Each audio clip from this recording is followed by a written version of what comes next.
This program is co-sponsored by MMR Group, present 52nd Avenue Project. MMR Group, building beyond excellence. Shuddh plus pan masala, तुम में भी मैं हूँ. Urban Woods, inspired by your dreams. त्वचा के लिए पूरी तरह सुरक्षित. जेटिको बनियान, जाला माड़ा नाखूना व मोतियाबिंद की अचूक दवा. लिलिका आई ड्रॉप, इंडिया का फेवरेट राष्ट्रीय पान मसाला.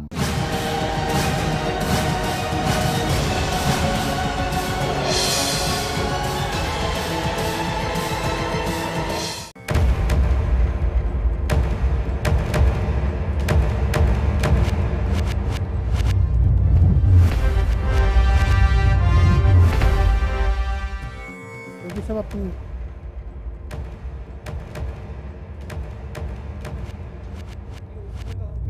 नमस्कार, बहुत बहुत स्वागत है आप सभी का द डिबेट में। मैं हूं ब्रजेश मिश्रा। आज द डिबेट में बात करेंगे प्रवीण तोगड़िया की। बहुत दिनों के बाद एक बार फिर से प्रवीण तोगड़िया चर्चा में हैं। चर्चा में इसलिए है क्योंकि अपनी ही सरकार को आजकल क्रिटिसाइज करने का कोई भी मौका नहीं छोड़ रहे हैं। अयोध्या में प्रवीण तोगड़िया ने कुछ सख्त बयान केंद्र सरकार के खिलाफ दिए हैं।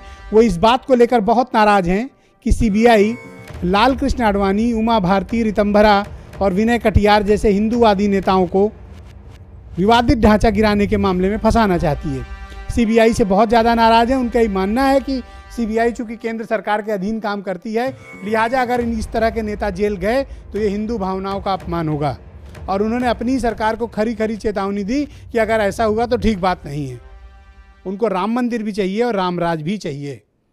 तो वजह क्या है? अचानक से विश्व हिंदू परिषद ने केंद्र सरकार के खिलाफ मोर्चा क्यों खोला? राम मंदिर एक बार फिर से मुद्दा क्यों बनाने की कोशिश हो रही है? क्या ये सब 2019 के लिए है या वाकई लालकृष्ण आडवाणी, रितंभरा, उमा भारती और विनय कटियार के लिए प्रवीण तोगड़िया फिक्रमंद हैं? सीबीआई पर दबाव डालने की कोशिश क्यों कर रहे हैं? और वो ऐसा क्यों चाहते हैं कि सीबीआई अतिरिक्त चार्जशीट पेश करे? उन्होंने सोल्यूशन भी बताया कि सीबीआई अगर एडिशनल चार्जशीट पेश कर दे, अतिरिक्त चार्जशीट, तो ये मामला खत्म हो सकता है।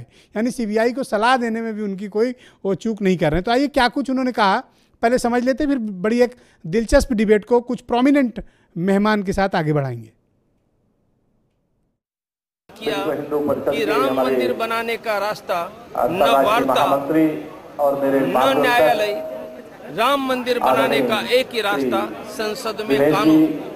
मोदी जी संसद में कानून बनाए, पार्लियामेंट का विशेष सत्र बुलाए, सत्र में राम मंदिर का कानून भी बनाए और कर्ज मुक्त किसान का निर्णय करवा के राम राज्य का प्रारंभ भी करवाए। कि संसद का विशेष सत्र बुलाओ, राम जन्मभूमि मंदिर का कानून भी बनाओ और कर्ज मुक्त किसान का निर्णय भी करो कि राम राज्य है। कश्मीर में पाकिस्तान जिंदाबाद बोलने वालों पर रबर की गोलियां नहीं चलती है और ये देश में मेरा गरीब किसान पेट के लिए लड़ रहा है, उन पर गोलियां चलाने की हिम्मत ही कैसे हुई?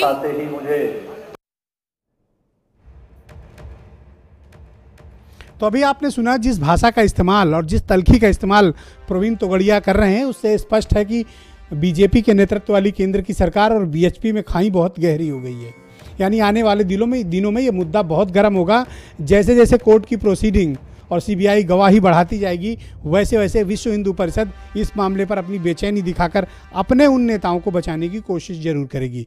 तो मेरे साथ इस वक्त कई खास मेहमान जुड़े हुए हैं। दिल्ली से सीधे विश्व हिंदू परिषद के राष्ट्रीय प्रवक्ता विनोद बंसल जी विशेष तौर पर मेरे साथ दिल्ली से जुड़े हुए हैं, विश्व हिंदू परिषद के राष्ट्रीय प्रवक्ता हैं। और जाने माने एडवोकेट हरिशंकर जैन साहब भी विशेष तौर पर मेरे साथ आज मौजूद हैं।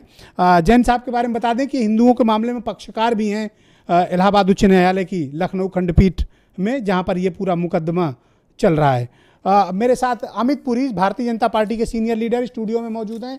देवेंद्र प्रताप सिंह उत्तर प्रदेश में कांग्रेस कमेटी के प्रवक्ता और बहुत लंबे समय से उत्तर प्रदेश की पत्रकारिता में सक्रिय रामदत्त त्रिपाठी, जिन्होंने अपनी आंखों के सामने उस विवादित ढांचे को ढहते और उसके बाद की एक्टिविटी को बहुत करीब से देखा और कवर किया है बीबीसी में, मेरे साथ इस वक्त सीधे मौजूद है। थोड़ी देर बाद कुछ और नेता भी मेरे साथ इस शो को ज्वाइन करेंगे। तो बहुत बहुत स्वागत है आप सभी का।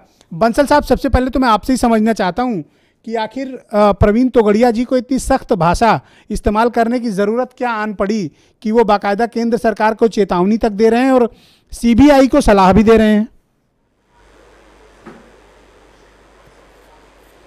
देखिए ब्रजेश जी, इसमें कोई चेतावनी सलाह की बात नहीं है। बात यह है जो उन्होंने कहा वो सच्ची बात है कि नहीं है और वास्तव में आज उसकी आवश्यकता है कि नहीं। दो बातें बड़ी स्पष्ट हैं। उन्होंने जो कहा कि भाई आज जो है जो संसदीय कानून की बात जो उन्होंने कही है वो कोई नई बात नहीं कही है। ये 1989 के पालमपुर अधिवेशन में स्वयं भारतीय जनता पार्टी ने अपनी राष्ट्रीय कार्यकारिणी में प्रस्ताव पारित करके कहा था कि श्री राम जन्मभूमि बाबरी ढांचे का जो विवाद है वो उसका एक अमीब हल जो है संसदीय कानून ही है। हमारे पूज्य संतों ने भी दशकों पहले कह दिया था कि भाई देखिए, पता है कि ये यहाँ का जो बाबरवादी सोच के जो लोग हैं वह जो है किसी भी तरह से ये मानने वाले नहीं है। इनका एक तरीका वही है कि भाई संसदीय कानून के माध्यम से जिस तरह से सोमनाथ का मंदिर बना था उसी तरह से उसी तर्ज पर ये श्री राम जन्मभूमि पर जो मंदिर है, मंदिर था और मंदिर रहेगा। ये बात जो है अपने माननीय उच्च न्यायालय ने 30 सितंबर 2010 के निर्णय में कह दी थी। साहब, आपने देखा कि अभी सीबीआई ने इसमें कोई विवादित ढांचा ढहाए जाने के मामले में चार्जशीट दाखिल कर दी है आडवाणी जी पे, उमा भारती पे, रितंभरा जी पे और विनय कटियार पे। केंद्र में भी आपकी सरकार है, सीबीआई भी आपकी है, ऐसा प्रवीण तोगड़िया जी कह रहे हैं, और उसके बावजूद इन हिंदूवादी नेताओं के साथ ऐसा हो रहा है। नहीं, प्रवीण तोगड़िया जी ने ये नहीं कहा कि आपकी सरकार है कि मेरी सरकार है। ये आप इंटरप्रेट कर रहे हैं। प्रवीण तोगड़िया जी ने हमेशा से इस बात को कहा है कि राम जन्मभूमि का मामला जो है किसी एक पॉलिटिकल पार्टी की बपौती नहीं है, ये कोई राजनीतिक मुद्दा नहीं है। अगर कोई ये कहती कोई पार्टी का या कोई राजनीतिक दल या कोई राजनेता कि ये इसमें मेरा एकाधिकार है तो वो गलत है। इसमें देखिए, पूज्य संतों ने जो निर्णय लिया था उस निर्णय के हिसाब से ही उसका क्रियान्वयन होना चाहिए। जिस तरीके से मंदिर के विषय में हमने 70 साल तक देखिए, आप कह रहे हैं कि मंदिर बनाया जाना चाहिए, लेकिन मामला तो सुप्रीम कोर्ट में है, तो आपको सुप्रीम कोर्ट का वेट करना चाहिए, ना कि इस तरह का दबाव डालना चाहिए। नहीं ब्रजेश जी, उसमें थोड़ा सा अंतर है। देखिए, हम प्रवीण जी का ये कहना है, डॉक्टर साहब का बड़ा बहुत चिंतन मनन के साथ वो कहते हैं, किसी बात को कहते हैं तो एक एक शब्द को बड़ा गहराई से समझने की आवश्यकता है। उनका जो कहने का भाव ये था कि जब इन लोगों ने जब माननीय उच्च न्यायालय के निर्णय का 2 मिनट में दरकिनार कर दिया और जो शाम को 4 बजे तक ये कहते रहे कि हाँ, अगर ये प्रूव हो जाता है कि इस स्थान पर अगर कोई मंदिर था तो हम और मंदिर को तोड़ करके ये जो हमारी मस्जिद बनाई गई थी तो हम ये सारा क्लेम जो है ना जी हिंदुओं को सौंप देंगे, पूरी जमीन हिंदुओं को सौंप देंगे श्री राम मंदिर के भव्यता के लिए। लेकिन 4:30 बजे जो निर्णय आता है, निर्णय आते के साथ ही सबसे पहले इन्होंने बैकआउट किया। तो अब उनका कहना है कि अगर सर्वोच्च न्यायालय में, जिसमें हालांकि अभी 6.5 साल हो गए, अभी तक बेंच तक का गठन नहीं हुआ, बाय द वे माननीय सर्वोच्च न्यायालय इस बात को सुनवाई भी शुरू कर देता है, तो सुनवाई के बाद भी जब निर्णय आएगा, कब आएगा निर्णय आएगा, तब ये मानेंगे नहीं मानेंगे, फिर उसके बाद में हायर बेंच पे जाएंगे, ये करेंगे वो करेंगे। तो ये चाहते हैं कि सुप्रीम कोर्ट के बाद तो अब कोई विकल्प मेरे ख्याल से बंसल साहब बचेगा नहीं। सुप्रीम कोर्ट के फैसले को तो सभी मानने को विवश और बाध्य हैं। नहीं, ये बाध्यकारी होता है फैसला। नहीं, विवश नहीं। देखिए लीगली तो मानने के लिए हाईकोर्ट के फैसले को भी बाध्य थे, लेकिन आपको याद होना चाहिए ब्रजेश जी, आप बहुत वरिष्ठ पत्रकार हैं, आप ये देखिए कि जिस दिन निर्णय आया था उसी दिन शाम को सोनिया जी ने एक प्रेस स्टेटमेंट जारी किया था कि भाई जो है हम इस निर्णय को नहीं मानते और जब तक सर्वोच्च न्यायालय निर्णय नहीं देता तब तक हम इस बात को, इस निर्णय पर हम विश्वास नहीं करते। आप बताइए कि ऐसे लोगों को क्या भरोसा जो खुद उस केस में पार्टी नहीं थी, लेकिन उसके बाद राजनीतिक रोटियां सेक रहे हैं। तो मैं ये कहना चाहता हूं, और ऐसे ही देखिए इन्होंने जो केंद्र सरकार थी, आपको याद होगा 1993 में इन्होंने हलफनामा दाखिल किया था, इसी यूपीए की सरकार ने हलफनामा दाखिल किया था, उसमें ये लिखा था बाकायदा कि अगर ये प्रूव हो जाता है कि यहाँ पर कोई मंदिर को तोड़ करके मस्जिद बनाई गई थी। बंसल साहब, मैं नेक्स्ट राउंड में आपके पास आता हूँ, कुछ और भी सवाल मेरे पास आपके लिए हैं। मेरे साथ इस वक्त हरिशंकर जैन साहब जुड़े हुए हैं, सीनियर एडवोकेट हैं। जैन साहब, आपको लगता है कि इस मामले का कोर्ट के बाहर कोई हल निकाला जा सकता है, खासतौर पर तब जब प्रवीण तोगड़िया के ऐसे आक्रामक स्टेटमेंट्स आ रहे हों सरकार के अगेंस्ट? देखिए, इसमें किसी आक्रामक बात की बात नहीं है। तोगड़िया जी ने जो कहा है, सारे हिंदुओं की भावना इसी का समर्थन करती है और सदियों से 500 साल से हिंदू तड़प रहा है कि वहाँ राम मंदिर बनना चाहिए और राम मंदिर बने इसके लिए सरकार को काम करना पड़ेगा और राम मंदिर बनाना हम सबका कर्तव्य है। ये बात ठीक है कि सरकार राम मंदिर नहीं बनाएगी, बनाएंगे हिंदू, और हिंदू जो लोग इसमें विश्वास करते हैं धर्म में, वे लोग बनाएंगे। पर मामला तो सुप्रीम कोर्ट में है जैन साहब। यही है कि ऐसा है कि सुप्रीम कोर्ट किसी भावना से ऊपर नहीं हो सकती, देश के जज्बातों से ऊपर नहीं हो सकती, और इतनी देर हो रही है, 6.5 साल का समय हो गया और मुकदमा चलता रहेगा, मुकदमे के बाद रिव्यू आएगा, क्यूरिटी जाएगी, बहुत सी लंबी प्रक्रिया होगी। अब हिंदू ज़्यादा डिबेट नहीं कर सकता और इसमें कोई शक नहीं है कि राम मंदिर का निर्माण देश की संसद के कानून द्वारा हो सकता है। संसद जन तो देखिए, राज्य में आपकी सरकार है, केंद्र में आप हैं, बम्पर बहुमत दोनों जगह है, आपको अड़चन की, इन लोगों को अड़चन क्या है बीजेपी वालों को? ऐसा है कि संसद जन भावना का प्रतिनिधित्व करती है, संसद को कानून बनाना चाहिए। तोगड़िया जी ने बिल्कुल सही कहा है और बहुमत है, थोड़ा बहुत कम है, वो भी हो जाएगा। और मुझे पूरी उम्मीद है कि बहुत जल्दी मोदी जी जन भावना का ख्याल करके वहाँ पर श्री राम मंदिर बनने का मार्ग प्रशस्त करेंगे। जैन साहब, आप तो एडवोकेट हैं, लेकिन आप लीगल पॉइंट्स पे बात ना करके आपको ये, आप अचानक से भावनाओं पर कैसे चले गए? आप तो बड़े जाने माने एडवोकेट हैं, मैं तो उम्मीद कर रहा था कि आप लीगल इश्यूज पर डिबेट करेंगे, आप तो भावनाओं पे आ गए। बिल्कुल लीगल बात, मैं बिल्कुल लीगल बात कर रहा हूँ। अनुच्छेद 368 में संविधान संशोधन की व्यवस्था है, कानून की बात कर रहा हूँ और संसद को कानून बनाने का अधिकार है। किसी भी विषय में संसद कानून बनाकर एक पक्ष या एक जो राष्ट्रीय मुद्दा है उसको हल कर सकती है। और आपको ये भी बतला दूं, 1991 में पार्लियामेंट ने अयोध्या एक्ट बनाया था और जिसके तहत आज सारी जमीन जो हिंदुओं की जमीन थी, जो इसका अधिग्रहण नहीं होना चाहिए था, जहां मानस भवन और कितने भवन वहां पर पूजा पाठ हो रही थी, सब बंद कर दी गई। मैं कानून की बात कर रहा हूं और कानून जनभावना से ऊपर नहीं होता। आज यहाँ की जनता चाहती है कि मंदिर बने, तो संसद की ड्यूटी है, संसद का कर्तव्य है। ये अमित पुरी मेरे साथ मौजूद है, भारतीय जनता पार्टी के सीनियर लीडर है, इन्हीं से पूछ लेते हैं भाई क्यों नहीं बना रहे, अड़चन क्या है? अमित पुरी साहब, आप संविधान संशोधन करके नया कानून लाके आप मंदिर का निर्माण कर दीजिए। केंद्र में भी आप हैं, राज्य में भी हैं, अब तो बहुमत का भी प्रश्न नहीं है, तो जैन साहब की ख्वाहिश पूरी करिए। बंसल साहब भी ठीक कह रहे हैं, अब क्या प्रॉब्लम है? और वोट भी आपको काफी मायने में उस भावनाओं से ओतप्रोत होकर मिलते हैं, ऐसा नहीं है। बात जैन साहब की ख्वाहिश की या बंसल साहब की ख्वाहिश की या मेरी ख्वाहिश की या इस देश के तमाम तर लोगों के ख्वाहिश की नहीं है। बात इस बात की है कि देश के अंदर एक बड़ा तबका इस बात की आस्था और विश्वास को रखता है कि अयोध्या में राम के जन्मस्थान के ऊपर राम का मंदिर होना चाहिए। और ये विश्वास आप कहेंगे कि जन विश्वास है, लेकिन हाईकोर्ट के जजमेंट के बाद अनइक्विवोकल टर्म में यह तय हो गया कि अयोध्या में गर्भगृह में जहां रामलला विराजमान है वह राम का मंदिर है और राम का मंदिर रहेगा। पहला मुद्दा। दूसरा, अभी अनुच्छेद 368 की बात हो रही थी। हम जानते हैं कि अगर सुप्रीम कोर्ट का फैसला आएगा तो अनुच्छेद 141 के अंदर वो binding law of the land है, सबके ऊपर बाइंडिंग है। लेकिन 368 के अनुच्छेद में संविधान में संशोधन लाने के अंदर दो पहलू और हैं जो जेर बहस में रख रहा हूं। जो मसला सब जुडिस हो सुप्रीम कोर्ट के अंदर, क्या संसद उस पर विचार करे? एक। दूसरा, अनुच्छेद 368 के लिए ज्वाइंट सेशन पार्लियामेंट का जब कन्वीन किया जाएगा तो मेजॉरिटी आपको बोथ ऑफ द हाउसेस में चाहिए। सुप्रीम कोर्ट में अगर सब you need a majority in both of the houses. और संवैधानिक अनुच्छेद पास कर के प्रावधान के तहत इस तरह के अमेंडमेंट 3/4 ऑफ द मेजॉरिटी चाहते हैं। यानी अभी भी आप कैरेट लटका के रखेंगे? नहीं, हम नहीं लटका के रखेंगे। अगर सांसदों के का जमीन इस बात पे जाग जाता है आप कि 3/4 बहुमत संसद में ले आए, आपको चिंता करनी चाहिए, क्योंकि प्रवीण तोगड़िया ने एक बड़ा स्टेटमेंट दिया है। उन्होंने कहा किसानों पर तो सही वाली ओरिजिनल गोली चलाई जा रही है और कश्मीरी अलगाववादियों पर रबर की गोली चलाई जा रही है, मेरे किसानों के साथ अन्याय हो रहा है। उनकी चिंता आप देखिए। अच्छा, ये सेकेंडरी एस्पेक्ट कर रहे हैं। नहीं, ये secondary aspect of the issue है, इसको भी क्लियर कर लिया जाए। मैं इस बात का स्वागत करता हूं कि देश में एक बार ये सार्वजनिक बहस हो जाए कि इंटरनल सिक्योरिटी के मैटर्स में जहां लॉ एंड ऑर्डर मेंटेन करना है वहां हम पैलेट गन का इस्तेमाल करेंगे और आर्मरी से बुलेट को, ट्रेडिशनल बुलेट को हटा देंगे। लेकिन फिर यह तय कर लिया जाए कि असामाजिक तत्वों को तो अगर वो किसी आंदोलन के गार्ड में बुला के बात करिए, उनको समझाइए। संवाद होगा ना? नहीं, संवाद है। आप लोग कह रहा है संवाद नहीं है? संवाद ना होता तो आपके साथ बहस करने को क्यों बैठते? यह भी संवाद का ही हिस्सा है, यह भी संवाद का हिस्सा है लोकतंत्र में।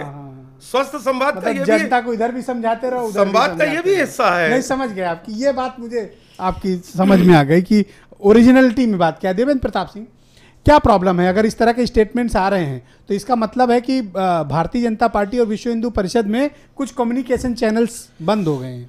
निश्चित तौर पे ब्रजेश जी, भारतीय जनता पार्टी का, तोगड़िया जी का कहना है कि सीबीआई अतिरिक्त चार्जशीट लाए। भारतीय जनता पार्टी का ये चुनावी मुद्दा है राम जन्मभूमि, और इसको ये जिंदा रखना चाहते हैं। असल में जो आरएसएस के बहुत सारे संगठन हैं, उनके बोल, किसी के कुछ बोल होते हैं, किसी के कुछ बोल होते हैं।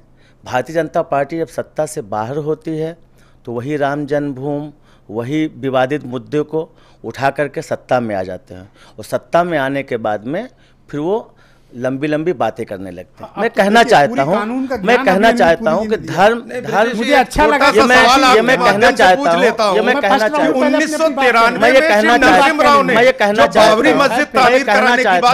हूँ, मैं आपको दोबारा मौका दूंगा। पहले राउंड में एक दूसरे को इंटरप्ट ना करें। ब्रजेश सर, मैं कहना चाहता हूँ कि भारतीय जनता पार्टी जो धर्म एक आस्था का विषय होता है, और हिंदुस्तान साझी विरासत का देश है।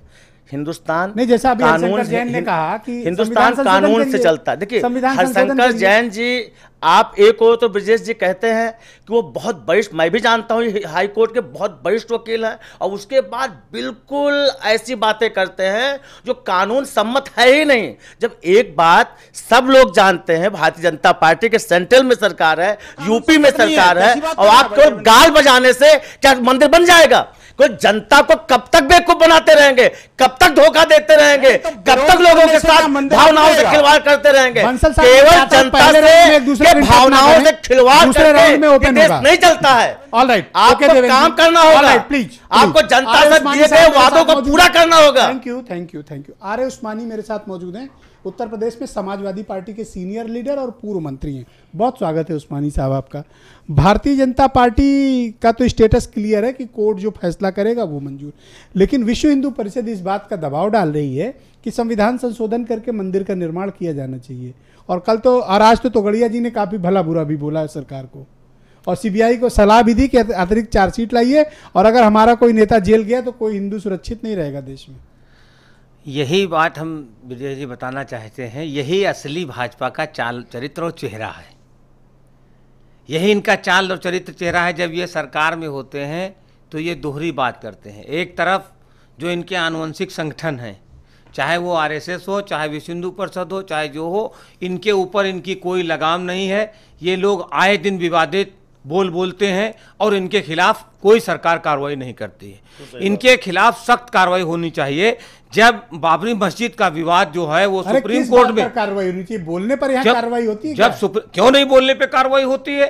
अभी कोई माइनॉरिटी का आदमी कुछ बोल देता है तो उसके खिलाफ मुकदमा लगा करके देशविद्रोही और आतंकवादी उसको बना करके उसके खिलाफ मुकदमा कायम करके उसको जेल भेजने का काम करता है। मुसलमान नौजवान जेलों में बंद होते हैं और 20-20 साल उनको अपनी बेगुनाही का सबूत देना पड़ता है, तब वो जेलों से रिहा होते हैं। उनके लिए कानून है, इन लोगों के लिए कानून नहीं कि ये जब चाहे तब बयान दे दे कि हम वहां जबरदस्ती राम मंदिर बना लेंगे, जब चाहे जब बयान दे दे कि हम सुप्रीम कोर्ट को नहीं मानेंगे, जब चाहे ये बयान दे दे कि हम भारतीय जनता पार्टी की सरकार को नहीं मानते हैं और हम इनको कानून बना देना चाहिए। कौन होते हैं डायरेक्शन देने वाले सरकार को? ये कौन होते हैं? सरकार है या नहीं है, ये इसका ज्ञान होना चाहिए। किसानों के ऊपर गोलियां चल रही, मध्य प्रदेश में 6 किसान मार दिए गए, भूख से मर रहे हैं, लाखों किसान जो है आत्महत्या कर गए। मेरे साथ रामदत्त त्रिपाठी जी मौजूद हैं उत्तर प्रदेश। इसके ऊपर ब्रजेश जी कार्रवाई होनी चाहिए। रामदत्त त्रिपाठी जो नेता बोलते हैं इनके खिलाफ कार्रवाई होनी चाहिए। रामदत्त त्रिपाठी जी मेरे साथ मौजूद हैं, बहुत सीनियर जर्नलिस्ट हैं उत्तर प्रदेश के, और इस पूरे अयोध्या के मामले के वो उत्तर प्रदेश के बड़े एक्सपर्ट्स में से भी एक हैं। त्रिपाठी जी, इस मामले का लीगल स्टेटस क्या है, और तोगड़िया जी का जो स्टेटमेंट आया है, मैं इसका थोड़ा पॉलिटिकली इसका क्या महत्व है, और ये बयान आया क्यों, इसकी वजह क्या है? देखिए, लीगल स्टेटस तो साफ है। जैन साहब ने अभी बता दिया कि मामला सुप्रीम कोर्ट में है, क्योंकि हाई कोर्ट ने जो निर्णय दिया है, एक तो वो फाइनल नहीं है, दूसरे हाई कोर्ट के निर्णय में एक पेच है कि उन्होंने 3 को विभाजित किया। हिंदुओं में भी देखिए, विश्व Hindu Parishad whole soul representative नहीं है हिंदुओं की, एनजीओ। और जो निर्मोही अखाड़ा है जो 1865 से लड़ रहा है इसके लिए, और जो सनातन धर्म के अंदर जो व्यवस्था है उसमें निर्मोही अखाड़ा ही उस जगह का अधिकृत माना जाता है, तो निर्मोही अखाड़ा को एक हिस्सा दिया है। जो पहले से लड़ रहा था। एक हिस्सा रामलला जो है उनके को दिया गया जो वहाँ पर, और एक हिस्सा वहाँ मुस्लिम समुदाय को दिया गया है। तो 3 हिस्से होने की वजह से एक तो अभी प्रैक्टिकल नहीं है कि भाई कोई एक वो फाइनलिटी नहीं है, तो वो तो सुप्रीम कोर्ट में पेंडिंग है। और जाहिर है कि सुप्रीम कोर्ट में अभी तक सुनवाई नहीं हो पाई, क्योंकि उसमें कई टन डॉक्यूमेंट्स हैं अलग अलग भाषाओं में, हिंदी में, संस्कृत में, फारसी में, उर्दू में, वो सबका अंग्रेजी में तर्जुमा होना है। तो ये कि बहुत बड़ा काम है, वो नहीं हो पा रहा। तो ये तो एक लीगल स्टेटस है। दूसरे जो कानून बना था जिसमें अधिग्रहण हुआ था, उसमें साफ लिखा हुआ है कि जो सारी अगल बगल की ज़मीन ली गई, मानस भवन ली गया, उसमें यह है, इस पर्पस से लिया गया था कि जब फाइनल हो जाएगा इस केस का लीगल, तो फिर जो अगर एक परिसर बना दिया जाए। हाँ, नहीं तो अगर मंदिर के लिए बना तो भाई मंदिर में और तमाम व्यवस्था, आने जाने, पार्किंग, ये वो उसके लिए बनेगा। मान लीजिए मस्जिद के लिए बना तो उसके लिए बनेगा। तो ये है कि भाई सुप्रीम कोर्ट का जो जजमेंट होगा फाइनल, उसके बाद ही होगा, बातचीत से हल नहीं पा रहा। तो ये तो एक लीगल स्थिति है और ड्यू प्रोसेस ऑफ लॉ। देखिए, जब कॉन्स्टिट्यूशनल व्यवस्था है तो उसमें या तो 2 पार्टियों में कोई समझौता हो जाए, अगर नहीं होता तो उसका तीसरे तरीका कि भाई ड्यू प्रोसेस ऑफ लॉ जो है उसमें चाहे छोटे से खेत का भी मामला जो है बोर्ड ऑफ रेवेन्यू से लेकर और हाई कोर्ट सुप्रीम कोर्ट तक जाता है। तो ये तो भाई तो रीजन क्या है तोगड़िया जी का स्टेटमेंट इस वक्त आने का? एक सेकंड, दूसरा ये रिप्रेजेंटेटिव सूट है, इसमें कोई पूरी जनता की ओर से कोई ये दावा नहीं कर सकता कि हम सारे मुसलमानों का प्रतिनिधित्व करते हैं या हिंदुओं का प्रतिनिधित्व करते हैं। तो अगर बंसल साहब मैं आऊंगा आपके पास, तो कोई अगर समझौता कर भी ले तो वो केस खत्म नहीं होगा जब तक कि पूरा समाज उसके लिए तैयार ना हो। एक बात ज्यादा जो इम्पोर्टेंट पहलू ये है कि विश्व हिंदू परिषद के जो नेता है तोगड़िया जी, उनके नरेंद्र मोदी जी से खुंदक है पुरानी, गुजरात से।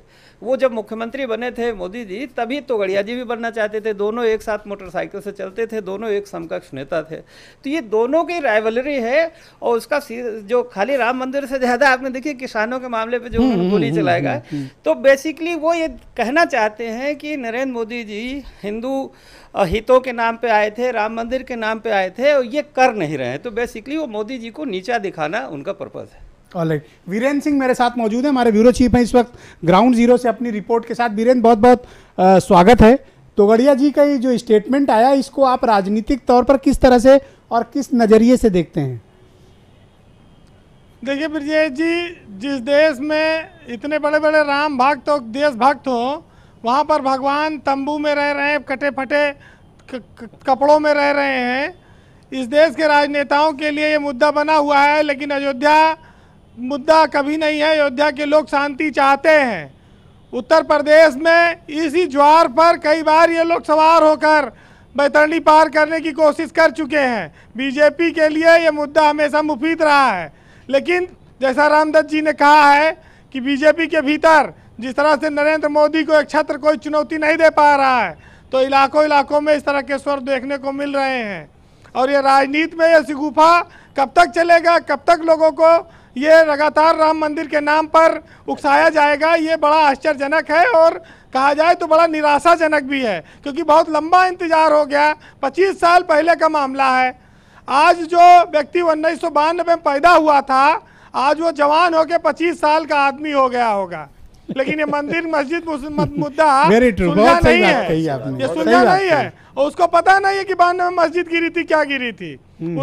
उसको विकास चाहिए। जो उस वक्त जवान थे बुढ़े हो गए, कितने मर गए, चले वहीं अयोध्या में जला दिए गए सरयू घाट पे।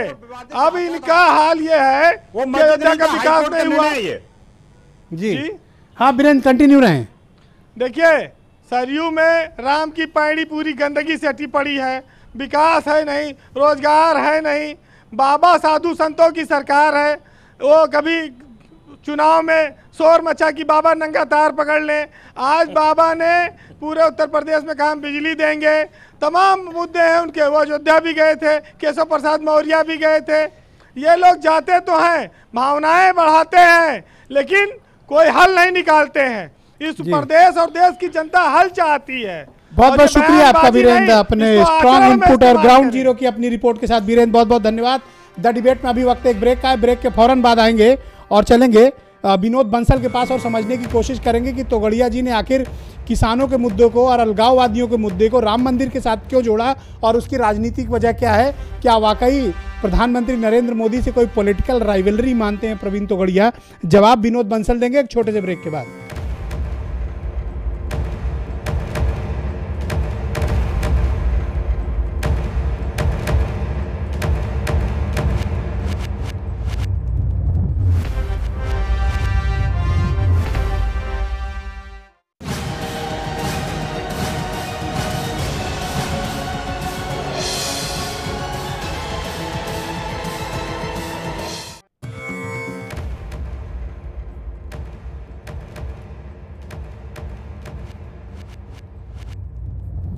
राम राज और राम मंदिर दोनों चाहिए, कोर्ट से नहीं बल्कि कानून बनाकर राम मंदिर का निर्माण किया जाए, ये कहना है प्रवीण तोगड़िया जी का।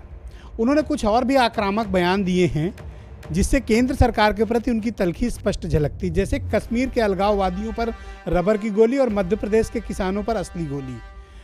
रामदत्त त्रिपाठी जी का मानना है कि एक पॉलिटिकल राइवलरी है प्रधानमंत्री नरेंद्र मोदी से और ये गुजरात का झंझट है जो मंदिर के मुद्दे पर दिखाई दे रहा है। ब्रेक में जाने से पहले ये सवाल मैंने उठाया था विनोद बंसल जी से, सीधे दिल्ली से जुड़े हुए हैं, विश्व हिंदू परिषद के राष्ट्रीय प्रवक्ता हैं। बंसल साहब, ब्रेक में जाने से पहले मैंने आपसे कुछ सवाल किए थे ना, मुझे ध्यान में है आपकी बात जो आपने कहा। देखिए, जहां तक राम जन्मभूमि का सवाल है तो दो बातें मैं आपको स्पष्ट कर दूं जो आपके जो पैनलिस्ट हैं कि उन्होंने कहा कि भाई ये जो राम जन्मभूमि पर जो ढांचा था वो मस्जिद था, तो मानी उच्च न्यायालय के निर्णय की सीधी सीधी अवहेलना होगी कि अगर आप उस स्ट्रक्चर को मस्जिद कहते हो तो। उन्होंने तीनों जजों ने बड़ा स्पष्ट तौर पर कहा था कि भाई ये जो है जो नहीं, मैंने आपकी बात मान ली कि वो एक विवादित ढांचा है, लेकिन आप ये बताओ कि क्या ये पॉलिटिकल राइवलरी है तोगड़िया जी और मोदी जी के बीच, जो तोगड़िया जी मानते हैं, मतलब ये नहीं राजनीतिक तौर पर जलन की भावना है क्या? नहीं, देखिए ब्रजेश जी, बात यह है कि इस देश में लोकतंत्र है, लोकतंत्र में सबको बोलने की आजादी है और सबको आजादी है तो सबको अपने फ्रीडम ऑफ एक्सप्रेशन जब है तो आप जो आपके मन में आता है, जो आपके ध्यान में आता है वो आप बोलेंगे। मेरी आपके साथ एक मिनट मेरी बात पूरी होने दीजिए। मैं कह रहा हूं कि देखिए ब्रजेश जी, आपके और मेरे साथ संबंध अच्छे हैं कि नहीं है इससे फर्क नहीं पड़ता, लेकिन जिन सिद्धांतों के लिए आप काम करते हैं, जिन सिद्धांतों के लिए मैं काम करता हूं, तो आप अपने हिसाब से बोलेंगे, मैं अपने हिसाब से बोलूंगा। विश्व हिंदू परिषद के वो अंतर्राष्ट्रीय कार्याध्यक्ष हैं विश्व हिंदू परिषद के, और हिंदुओं के जो विश्वव्यापी जो हिंदुओं का संगठन है उसके संगठन के प्रमुख होने के नाते उनकी चिंता है इस बात की वास्तव में कि भाई जब वो कश्मीर घाटी में, लेकिन मोदी जी के कार्यों की और आपकी भारतीय जनता पार्टी के सरकार की उन्होंने आलोचना की है, आपके हैंडलिंग के तरीके की आलोचना की है सरकार की, कि कश्मीर पर आपकी हैंडलिंग दूसरी है और देश के दूसरे राज्यों में हैंडलिंग दूसरी है। मध्य प्रदेश में किसानों पर गोली चलाने के मसले को उन्होंने बहुत स्पष्ट उठाया है। नहीं, देखिए ब्रजेश जी, उसमें बड़ा स्पष्टता ये है, उन्होंने पहले भी मांग की है, ये मध्य प्रदेश की गोली वाला मामला तो आज आया है, बाकी इससे पहले भी उन्होंने कहा है कि भाई वहां पर रबड़ की गोलियों की आवश्यकता नहीं है, वहां AK-47 की आवश्यकता है। जो मेरे देश के जवानों के ऊपर हमला करता है, मेरी सेना के ऊपर हमला करता है, तो देश का दुश्मन ही है। हम उस बात को मानते हैं कि जब मेरे सैनिक के ऊपर किसी भी तरह का हमला करता है तो उसका हमला उसका जवाब उसके कड़ाई के साथ देना चाहिए। आप तो रबर की गोली भी वहां नहीं चला पा रहे हो। कई महीने पहले भी कहा था इस बात को। सेकंड, लेकिन एक मसला मैं वही तो कह रहा हूं, तो चलाना चाहिए ना। वो आखिरकार वो कमजोरी किसकी है? कमजोरी किसकी है? आप बताइए किसकी कमजोरी है? जो वर्तमान सरकार की है कि नहीं है? आप जो है देश के जो अलगाववादी हैं, हम जो देश को तोड़ना चाहते हैं, उनके ऊपर रबर की गोली चलाने में आपकी हिम्मत नहीं है। Devendra please wait. Yes Bansal साहब। नहीं, कौन? उस्मान जी बोल रहे हैं। मैं देवेंद्र प्रताप सिंह है, कांग्रेस के प्रवक्ता। देवेंद्र प्रताप सिंह कांग्रेस प्रवक्ता बोल रहे हैं। हाँ देवेंद्र जी, एक मिनट। देवेंद्र जी, मुझे अच्छा कांग्रेस प्रवक्ता नहीं हो सकता है ना। मैं ये कह रहा हूं देवेंद्र जी, मैं ये कहना चाहता हूं, देखिए इस कश्मीर, मेरी बात सुनिए, कश्मीर समस्या की जननी तो कांग्रेस है ही है, ये तो आप उससे भाग नहीं सकते। और ये अपने जवाहरलाल नेहरू जी का बीजा हुआ बीज है जो आज इस पूरी सरकार को नहीं पूरे देश को झेलना पड़ रहा है। दूसरी बात ये रोना कब तक रोते रहेंगे?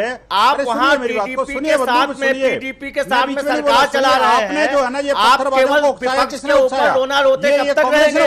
देश की जनता ने भारतीय जनता पार्टी को इतना बड़ा मैंडेट दिया है, आपने क्या किया है इस समय तक?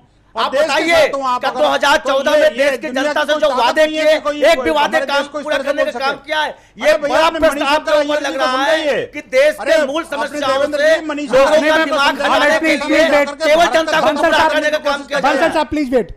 हरिशंकर जैन साहब मेरे साथ जुड़े हुए हैं। हरिशंकर जी, ये जो चार्जशीट दाखिल हुई है सीबीआई ने कोर्ट में की है, अब इसके आगे का प्रोसीजर क्या है? जी देखिए, मैं एक चीज पहले बता दूं और स्पष्ट कर देना चाहता हूं कि जो कहा जा रहा था अभी कि इसके पीछे सरकार की चाल है या सीबीआई अंडर में है, सेंट्रल गवर्नमेंट को उनको ऐसा करना चाहिए, मैं स्पष्ट कर दूं कि ये मामला चार्जशीट बहुत पहले दाखिल है। 2011 में सुप्रीम कोर्ट मामला पेंडिंग था जिस पर आदेश अब आया है। वर्तमान सरकार का इस मामले को लेना देना नहीं है। दूसरी बात, मैं बिल्कुल सही बता रहा हूँ, पर ऐसा क्यों माना जा रहा है कि अडवाणी जी को किनारे लगाने के लिए किया गया, लगा दिया? ऐसा है, उनको बोलने दीजिए। ऐसा है कि आप लोग जले हुए हैं, मोदी जी के व्यक्तित्व से जले हुए हैं, और इस देश में मोदी जी का शासन है और भी रहेगा। अरे रामदत्त त्रिपाठी जी कह रहे तोगड़िया जी जले हुए हैं, तोगड़िया जी जले हुए हैं, रामदत्त त्रिपाठी जी का मानना है। कोई नहीं जला है, ये त्रिपाठी जी का अपनी भावना होगी, कोई नहीं जला हुआ है। विश्व हिंदू परिषद एक संस्था है, विश्व हिंदू परिषद का काम हिंदुओं का हित देखना है, इसीलिए इसका जन्म हुआ है। और विश्व हिंदू परिषद भारत के संविधान से बोलने दीजिए, क्या विश्व हिंदू परिषद भारत के संविधान से बड़ा है? Don't disturb please. ऐसा है, सुन लीजिए जरा शांति से। संविधान में डिमांड करना हर नागरिक का कर्तव्य होता है। कोई डिमांड करना, ये कहना कि कानून बदला जाए, ये संविधान का हिस्सा है, ये डेमोक्रेसी है, और डेमोक्रेसी में आवाज उठाई जा सकती है। देखिए, बहुत स्पष्ट और क्लियर मांग है कि डेमोक्रेसी में उनके पास राइट है कि वो संविधान संशोधन की मांग करें और कानून के जरिए फैलाने से कुछ नहीं करें। जैन साहब प्लीज वेट, अमित पुरी आपकी बात का जवाब दे रहे हैं। जैन साहब please wait, Amit Puri BJP नेता आपका जवाब देंगे।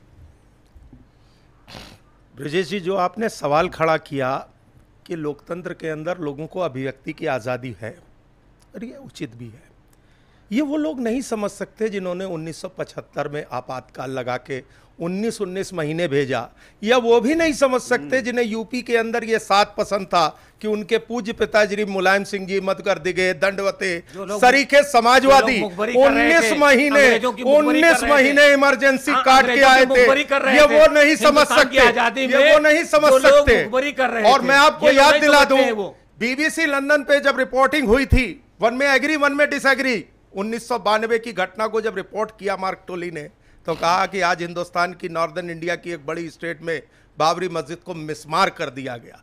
उसी बीबीसी लंदन पे नरसिंह राव जी का वो बयान भी नेशनलाइज्ड डिबेट, टीवी डिबेट का टेलीकास्ट हुआ कि हम अयोध्या में राम जन्म स्थान पे बाबरी मस्जिद को दोबारा तामीर करेंगे। देश की अकलियत ये पूछना चाहती है कि 1993 से 2017 तक कहां है कांग्रेस? आज कांग्रेस नेहरू गांधी खानदान के इतर नरसिंह राव जिस तरीके प्रधानमंत्री से अपने को जोड़ती है कि हटाती है। आप कह रहे थे कि बयानों की बात विश्व हिंदू परिषद के उस वक्त का क्या 92-93 के अंदर आपने बैन लगाया वीएचपी आरएसएस पे, इनके क्लेम में कितना दम है? से खारिज हुआ, किसी की रहमो करम पे नहीं था। जस्ट वेट, इनके क्लेम में कितना दम है? रिपोर्टिंग आप ही ने की थी उसकी। देखिए, उस रात नरसिम्हा राव जी ने, देखिए उस समय देश में हाहाकार मचा हुआ था, अंधकार था, बहुत सारे लोगों को लगता था। डॉक्टर शंकर दयाल शर्मा जो राष्ट्रपति ने कहा था कि महात्मा गांधी की हत्या के बाद ये सबसे बड़ी घटना है देश के लिए।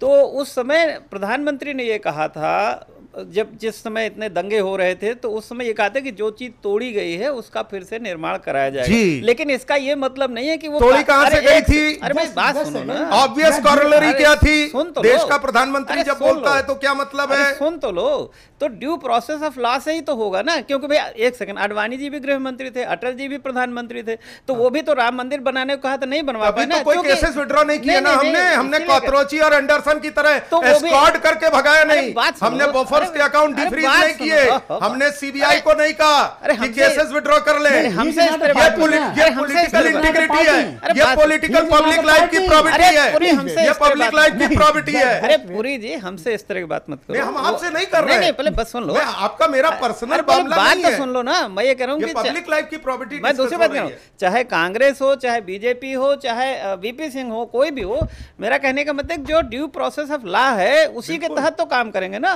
तो नरसिम्हा राव कोई कानून से ऊपर थोड़े थे, जब ये चीज अदालत में है तो उनको अदालत उनको भी माननी थी। ख्याल था ना जियाउर रहमान अंसारी के बयान को की मजम्मत करने के बाद, शाहबानों के केस में आरिफ मोहम्मद खान की मजम्मत करने के बाद कोर्ट के फैसले को उल्टा गया। अरे उस्मानी साहब, अचानक से तोगड़िया साहब के इस तरह राम मंदिर के मसले पर सक्रिय होने का पॉलिटिकल रीजन आप क्या मानते हैं? पॉलिटिकल रीजन ये है कि ये लोग जश्न मना रहे हैं, 3 साल की सरकार केंद्र में इनका पूरा हुआ है। ओके, ये कह रहे हैं कि हमने जो है 2 करोड़ युवाओं को रोजगार देने का काम किया था, दे दिया, 1 को रोजगार नहीं दिया। इन्होंने कहा था कि हम काला धन वापस लाएंगे और सबके खातों में 15-15 लाख रुपया दिया, एक पैसा किसी के खाते में नहीं गया। किसान महाराष्ट्र, गुजरात और मध्य प्रदेश, राजस्थान में किसान आत्महत्याएं कर रहे हैं इनकी सरकार में। उत्तर प्रदेश में कानून व्यवस्था पूरी खराब हो गई है। मुजफ्फरनगर, सहारनपुर, आगरा, बुलंदशहर सब जल रहा है। एचएसबीसी और लिंचन के अकाउंट आप सुप्रीम कोर्ट को नहीं सौंपा। छुपाने के लिए एचएसबीसी और लिंचन के अकाउंट के नाम सरकार और उत्तर प्रदेश की सरकार ने तो बढ़िया सुप्रीम कोर्ट को एचएसबीसी और लिंचन के नाम इनकी नाकाम सरकारें के बाद आप हमसे आरोप लगाते हो। देश की जो नाकाम सरकारें हैं, जो नाकाम हो गई हैं, ये वो लोग हैं जो पब्लिक अकाउंट कमेटी में कोल स्कैम को कांग्रेस के साथ मिलकर दबा रहे थे। ये वो लोग हैं और इनका और बदले में यूपी में डिस्प्रोपोर्शनेट एसेट की कीमत वसूल रहे थे, जिसे मुलायम सिंह जी कहते हैं। तुम्हें नहीं मालूम मैंने कितने पापड़ बेले की धज्जियां उड़ाई थी और बाबरी मस्जिद को शहीद करने का काम किया था। इनका देश के संविधान और कानून में कोई इनकी आस्था नहीं है। हाथी और तोगड़िया का बयान पढ़ लीजिए, आप सुन लीजिए। उसमें आ रहा है कि सुप्रीम कोर्ट नहीं फैसला दे सकती है। सुप्रीम कोर्ट नहीं फैसला दे सकती। क्यों नहीं दे सकती है सुप्रीम कोर्ट फैसला? इस देश को संविधान से चलाओगे, संविधान से समाजवादी पार्टी का इसमें क्या स्टैंड है? जरा ये बता दें। मुलायम सिंह जी का स्टैंड पहले था, जो माफीनामा आया वो स्टैंड है। कौन सा स्टैंड है समाजवादी पार्टी का? जनता का विकास। समाजवादी पार्टी का स्टैंड क्या है? अयोध्या के इशू पे समाजवादी पार्टी का स्टैंड करती है। मंदिर के नाम पे, नवासी के मुख्यमंत्री के साथ स्टैंड करती है। गंगा की सफाई के नाम पे, 2016 में माफी के नाम पे माफीनामे के साथ लोगों को गुमराह करके जनता का वोट लेकर के समाजवादी पार्टी बना सकते हो, लेकिन जनता के हित में कोई काम नहीं कर सकते हो। जनता के हित में कोई काम नहीं आप कर सकते हो। और उसी का नतीजा है कि आज विनोद बंसल साहब बयान देते हैं जनता को। प्लीज शांत रहिए, प्लीज शांत रहिए। विनोद बंसल साहब मेरे साथ मौजूद हैं, राष्ट्रीय प्रवक्ता है विश्व हिंदू परिषद के। बंसल साहब देखिए, केंद्र सरकार का मत बहुत स्पष्ट है कि या तो मामले को सुप्रीम कोर्ट के जरिए हल किया जाए या फिर बातचीत के रास्ते से किया जाए। तो जो आपकी डिमांड है कि संविधान संशोधन करके मंदिर के निर्माण किया जाए, वो तो एक तरह से केंद्र की सरकार खारिज करती है।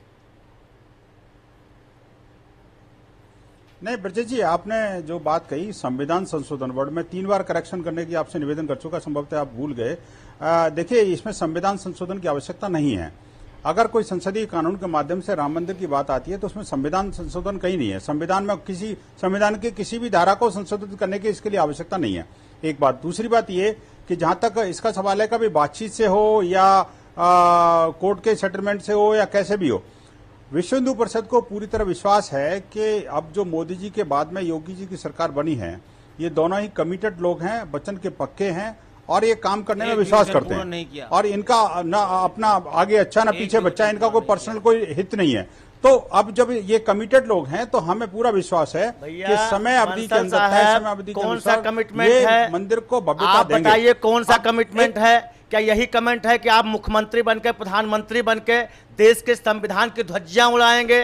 क्या यही कमेंट आप देश की जनता, क्या यही कमेंट देश की जनता का है? इंडियन ऑक्युपाइड कश्मीर जनता से झूठ बोलोगे? पाकिस्तान के जेल में हमारी शंकर अय्यर ये कहे, हिंदुस्तान के इलेक्टेड प्रधानमंत्री गुमराह करोगे? ये कमिटमेंट है या ओसामा जी कमिटमेंट है या जाकिर नाइक शांति का दूत है? ये कमिटमेंट है। कौन सा कमिटमेंट कांग्रेस का स्टैंड करता है? केवल आप ओसामा जी का कमिटमेंट, केवल आप काम करते रहोगे। कौन सा कमिटमेंट कांग्रेस का स्टैंड करता है? प्लीज इंडियन ऑक्युपाइड पैदा करके लोगों को उलझा करके केवल सत्ता हासिल करना आपका लक्ष्य हो गया है। प्लीज वेट, देश की जनता ने आपको okay yes Ramdutt Tripathi ji, yes please. कह रहे थे कि देखिए इसमें एक जेन्युइन नहीं, ये देवेंद्र जी बोल रहे थे कि 1 मिनट। अरे कई लोग बोल रहे हैं एक साथ। अरे सुनिए ब्रजेश जी, मेरी बात पूरी नहीं हुई, जरा 1 मिनट मुझे बोलने दें। एक सेकंड, जो जेन्युइन जो ये सारे लोग बोलेंगे तो फिर फायदा नहीं, डिबेट कैसे होगी? नहीं, 1 बाय 1 आते हैं।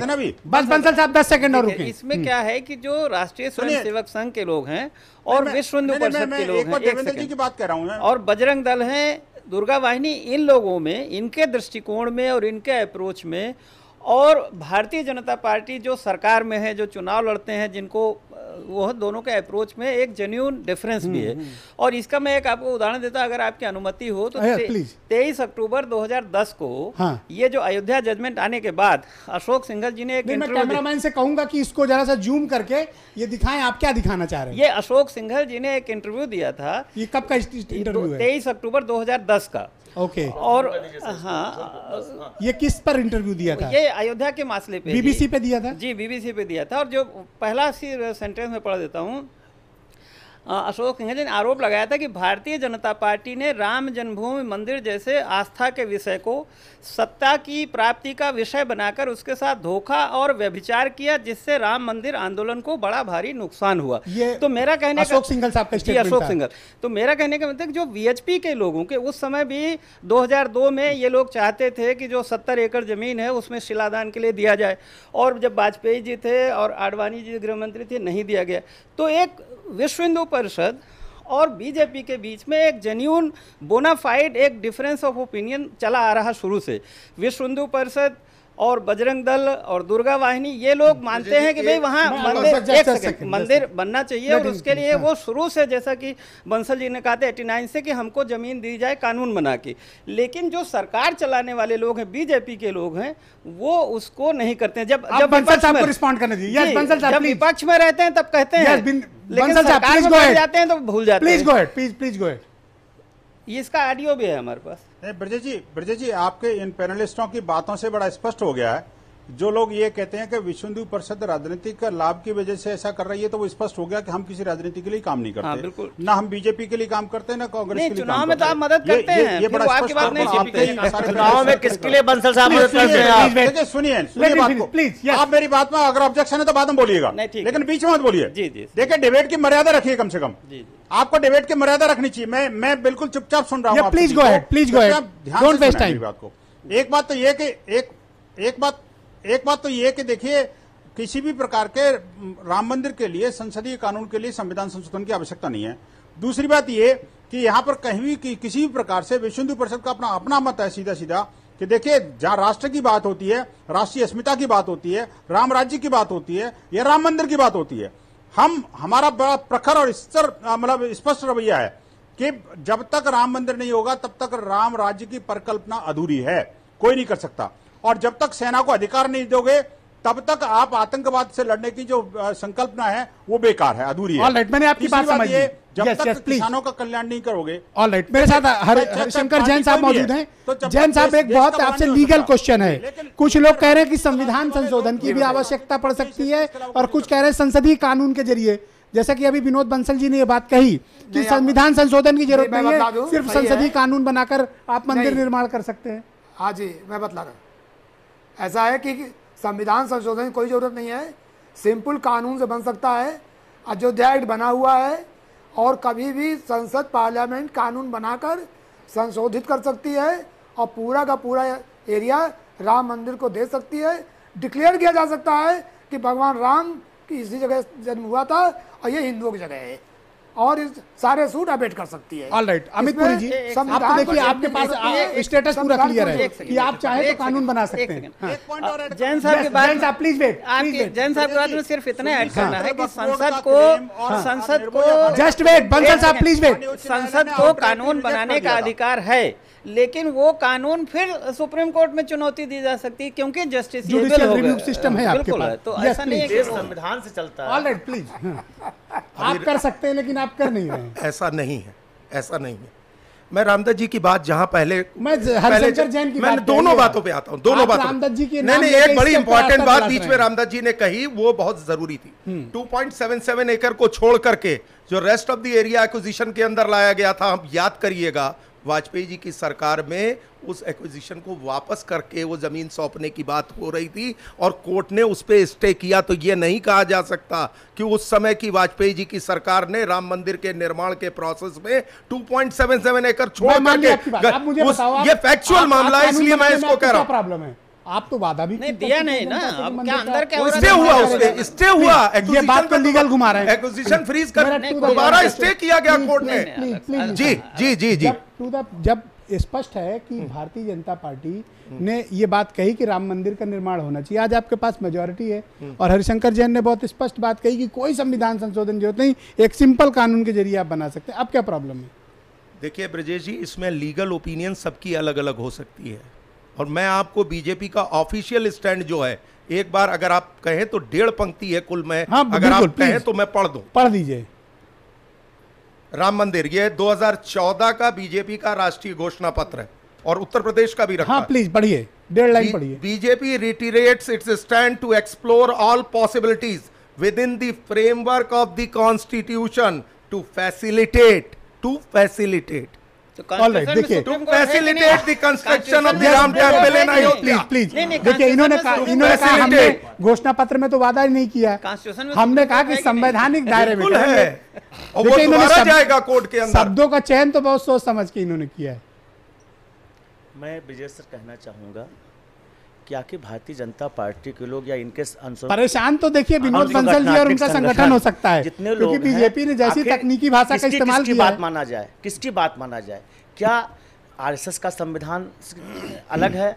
क्या विश्व हिंदू परिषद का संविधान या बजरंग दल का संविधान है? दुर्गा वाहिनी का संविधान एक ही है और वो इंडियन ऑक्युपाइड कश्मीर नहीं कहता। देखिए, भारत चलेगा हिंदुस्तान के संविधान से, भारत चलेगा कानून से। आप कानून से भारत का और आज वही कांग्रेस जिसकी रिजीम में 50 साल जश्न मना था, आज वो संसद में बैठी कांग्रेस ये कहती है इंडियन ऑक्युपाइड कश्मीर। आप हमको सीख देंगे राष्ट्रपति की, आप इंडियन ऑक्युपाइड कश्मीर संसद के रेजोल्यूशन के खिलाफ है। संसद ने कहा पाक ऑक्युपाइड कश्मीर भारत का हिस्सा है और कांग्रेस ये नसीहत देगी, कांग्रेस ये नसीहत देगी। ओसामा जी वाले नसीहत देंगे, ओसामा जी वाले ओसामा जी के लोग नसीहत देंगे, जाकिर नायक को शांति दूत बताने वाले नसीहत देंगे। उस्मानी साहब प्लीज शांत रहिए। उस्मानी साहब, तोगड़िया जी की इस तरह के स्टेटमेंट के पीछे ही माना जा रहा है कि भारतीय जनता पार्टी या केंद्र की सरकार पर एक दबाव बनाने की कोशिश है। ब्रजेश जी, मैं बता चुका हूँ अभी बता चुका हूँ कि ये पूरे जितने इनके आनुवंशिक संगठन है, जितने इनकी पैरेलल जो शाखाएं निकली हैं, चाहे वो बजरंग दल हो, विश्व हिंदू परिषद हो, पर बीएसपी का एजेंडा तो क्लियर है, बीजेपी के साथ नहीं है। ये सारे लोग ये झूठ बोल रहे हैं, इनका चाल चरित्र चेहरा यही है। ये सुप्रीम कोर्ट में हलफनामा देते हैं, ये सुप्रीम कोर्ट में हलफनामा देते हैं कि हम धोखा देने का काम कर रहे हैं।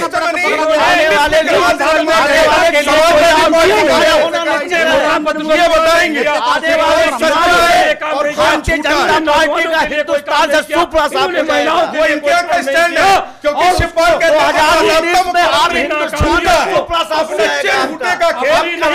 बड़ी एक्सपर्ट है देश के जनता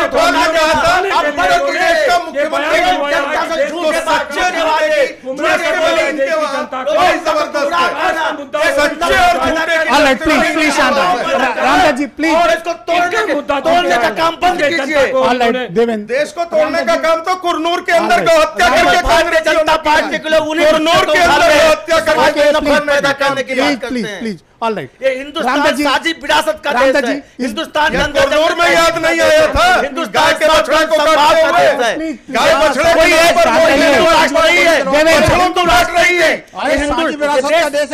रामदास जी कंक्लूड कीजिए कि इस स्टेटमेंट के पीछे का असली मकसद क्या है। देखिए, अब मेरे पास वक्त की बहुत कमी है, बस हाँ आऊंगा बंसल साहब। ये सही है कि देखिए, हिंदुओं में एक बड़ा तबका है जो चाहता है कि वहाँ राम मंदिर बने, और भारतीय जनता पार्टी की जो सरकार है, चूंकि इस समय उत्तर प्रदेश में भी है, देश का बड़ा तबका है, उसको फैसिलिटेट करे ना, ये है। और ये डिमांड को लेकिन मेरा कहने का मतलब, लेकिन ये बात तो बीजेपी की तरफ से आनी चाहिए, और लार्जर उसमें तोगड़िया जी उसके अंग हैं, लेकिन जिस टोन में कहा है तोगड़िया जी ने, उससे ये लगता है कि ये बात तो वो आपस में मिलकर कह सकते थे, उससे ये लगता है तो कहीं ना कहीं वो आपस में जो इन लोगों का जो विरोधाभास है वो भी उसको प्रकट करता है। बंसल साहब please respond, please 20 second only. मैं बिल्कुल संक्षेप में ये कहना चाहता हूं, देखिए कि प्रमित तोगड़िया जी की बात को राइट पर्सपेक्टिव में लिया जाए, और भगवान श्री राम के मंदिर के लिए, भव्य मंदिर निर्माण के लिए उन लोगों से कोई अपेक्षा करने की आवश्यकता नहीं है जो निहत्थे कार्यक्रमों को गोली चलाते हैं। उन लोगों से भी कोई अपेक्षा नहीं है जो कि हमेशा जी कहते कुछ और है, करते कुछ और है।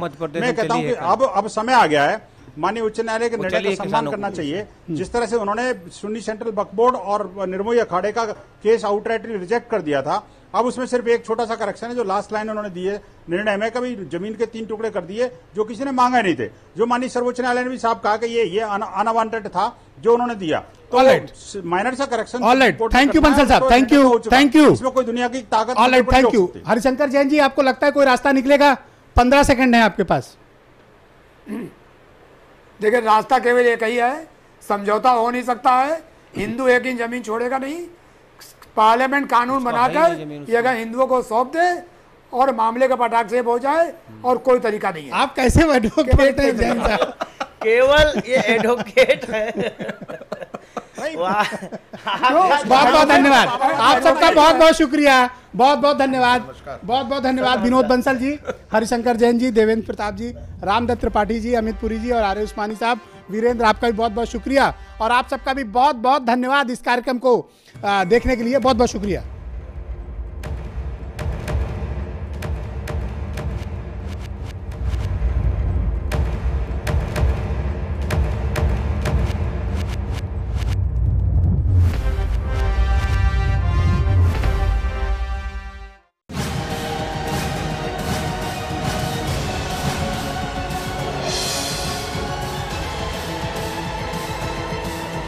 This program is co-sponsored by MMR Group, present 52nd Avenue Project. MMR Group, building beyond excellence. Shuddh plus pan masala, तुम में भी मैं हूँ। Urban woods, inspired by your dreams. त्वचा के लिए पूरी तरह सुरक्षित जेट इको बनियान, जाला माड़ा नाखूना व मोतियाबिंद की